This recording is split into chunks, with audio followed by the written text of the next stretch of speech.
Salut, salut, salut, salut. Je suis Dieudonné Fogan, le promoteur de la chaîne YouTube Le Petit Élevage FK. Si vous tombez pour la première fois sur notre chaîne, ne manquez pas de vous abonner et de nous lâcher le petit pouce bleu pour nous encourager. Ça fera du bien à notre communauté, à notre chaîne. Ok? Et aussi, les amis, selon les statistiques de YouTube, il m'explique que des milliers de personnes viennent sur la chaîne et repartent, mais ne s'abonnent pas. Abonnez-vous, abonnez-vous. Abonnez-vous pour ne pas rater nos publications. Abonnez-vous pour être averti quand nous allons poster de nouvelles publications. Ça vous sera utile. Appuyez sur la cloche. Validez-moi la cloche là pour être notifié. Tout le temps quand je vais poster une vidéo, on va vous notifier par un message. Vous allez entendre cling, on va vous avertir qu'il y a un nouveau message, une nouvelle vidéo que j'ai postée et vous serez à jour. Ok, parce qu'ici on parle d'élevage de lapins, ici on parle d'élevage d'écailles, ici on parle de cuniculture, ici c'est la formation, ici on donne des astuces. Donc abonnez-vous, abonnez-vous. Ici c'est un véritable centre de formation en élevage de lapins et à venir en caille. Ok, bien. Je viens faire cette vidéo aujourd'hui parce qu'il y a quelqu'un qui m'a écrit. Il était vraiment embarrassé, ce qui me pousse vraiment à faire cette vidéo pour aider les autres qui pourraient être dans la même situation. Il m'a écrit pour dire qu'il y a un phénomène bizarre qui se passe dans sa ferme. Il n'a pas accouplé une lapine, il ne l'a pas accouplée, mais il se rend compte que la lapine est en train de faire quelque chose de bizarre. Et il dit que le phénomène s'est posé deux fois. La première fois, il a amené une lapine chez le mâle. La lapine a commencé à émettre les signes d'une lapine gestante. Et il s'est dit que la lapine était gestante, il l'a enlevée. Et quelques temps après un mois, la lapine a normalement commencé à enlever ses poils, mais elle n'a pas mis bas. Il ne sait pas ce qui s'est passé. Et il m'explique qu'il y a un autre phénomène qui se produit maintenant, c'est qu'il n'a même pas amené une lapine chez le mâle. Il n'a pas amené la lapine chez le mâle. Mais il se rend compte à un moment donné que la lapine commence à enlever ses poils elle-même. Elle enlève ses poils comme si elle devait mettre bas. Elle affiche les comportements d'une lapine qui doit normalement mettre bas. Mais il s'est rendu compte qu'il a attendu 2 semaines, 3 semaines, la lapine n'a pas mis bas. Elle n'a pas mis bas. Et quand il l'a amené chez le mâle l'a accouplé. Il ne comprend pas ce qui se passe. Il dit qu'il est troublé, que cette affaire le dérange. Alors le but de cette vidéo, c'est pour répondre à la préoccupation de ce frère et éclairer aussi la lanterne de plusieurs qui pourraient être dans les problèmes. Alors qu'est-ce que c'est? Ce phénomène c'est quoi?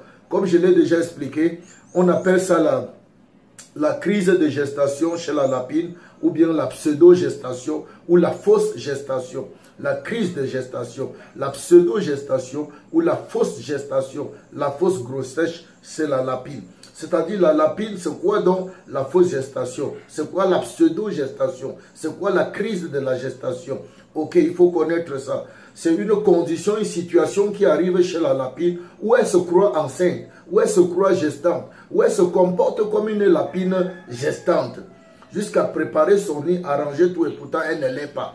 C'est quoi donc la pseudo-gestation? C'est quoi la grossesse nerveuse chez la lapine?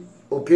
C'est un comportement qui arrive chez une lapine où vous vous rendez compte que la lapine affiche les caractéristiques d'une lapine gestante, où la lapine à un moment donné, elle se tire, elle dort, et elle arrache ses poils pour faire son nid, comme si elle veut mettre bas.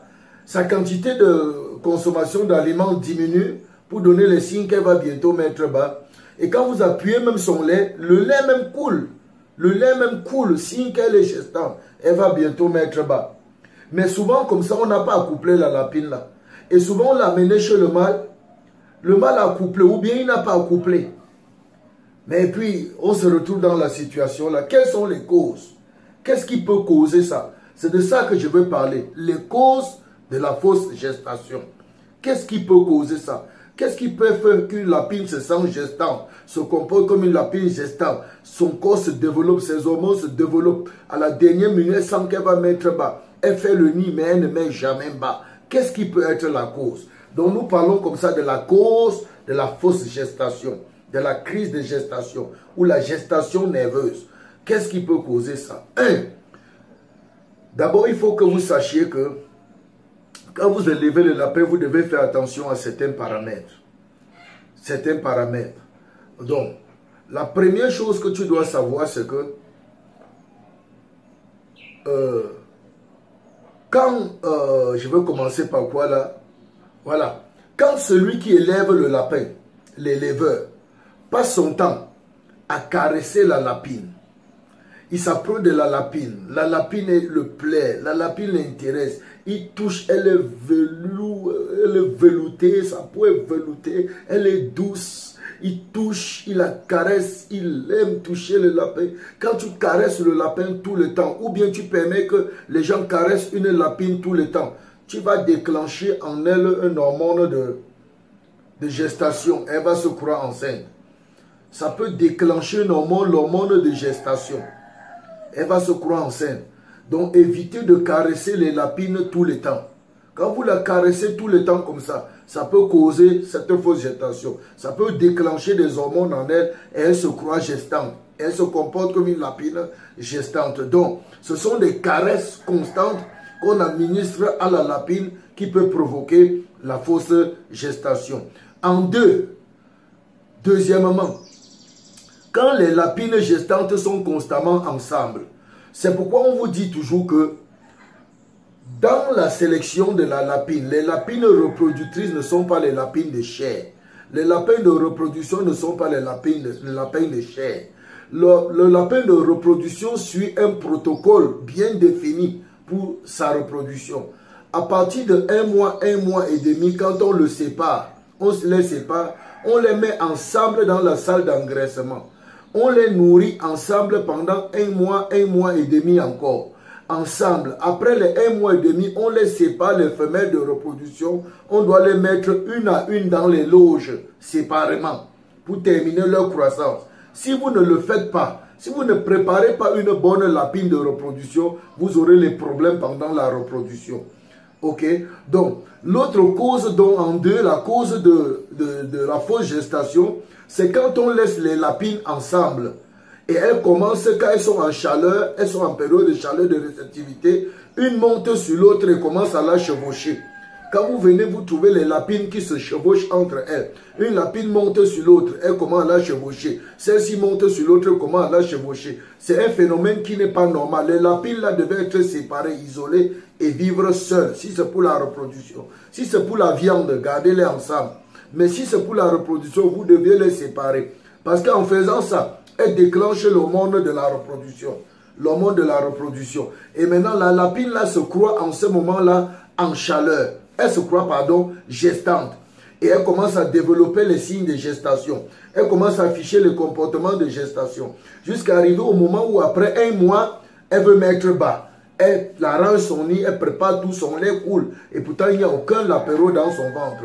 Ça, c'est la fausse gestation. C'est la crise de gestation ou la pseudo-gestation. Ok?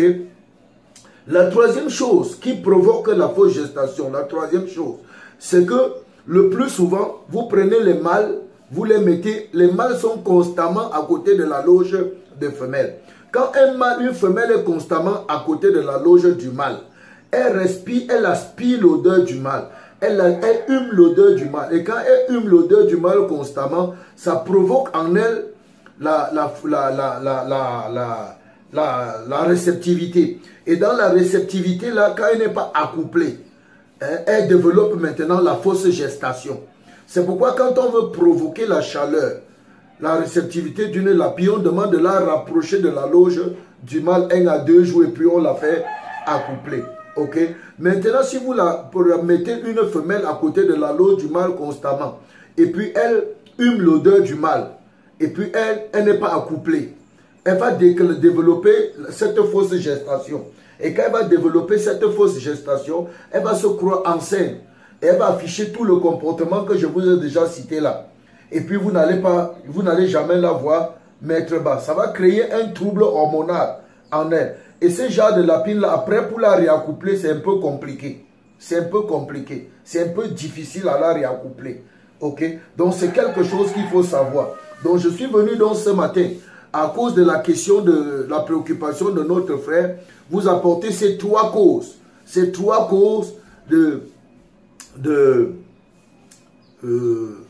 la pseudo-gestation, de la fausse gestation chez la lapine. Il faut connaître ça, il faut savoir comment se comporter avec les lapins pour éviter certaines choses, pour éviter que ceci n'arrive pas dans ton cheptel. Ok, donc c'était tout pour cette vidéo. Sinon qu'en passant, ne manque pas de prendre mon livre de prise en charge de l'apéro de A à Z. J'ai mon livre de prise en charge de l'apéro de A à Z en PDF.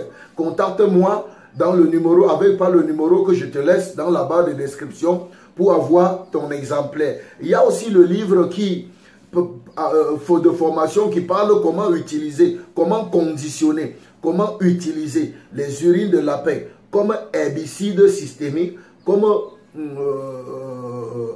engrais foliaire et comme fongicide. Oui, si tu as ce livre-là, tu vas toi-même conditionner tes urines de lapin, tu vas les utiliser. Dans le livre, j'ai même expliqué comment on cultive les pommes de terre avec démonstration à l'appui.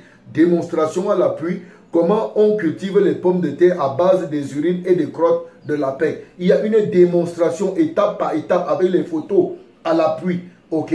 Donc prends le livre là, ça va t'aider. Ça va t'aider puissamment. Et pour tous ceux qui ont besoin d'un suivi, alors nous avons mis sur pied le groupe Telegram, un groupe Telegram.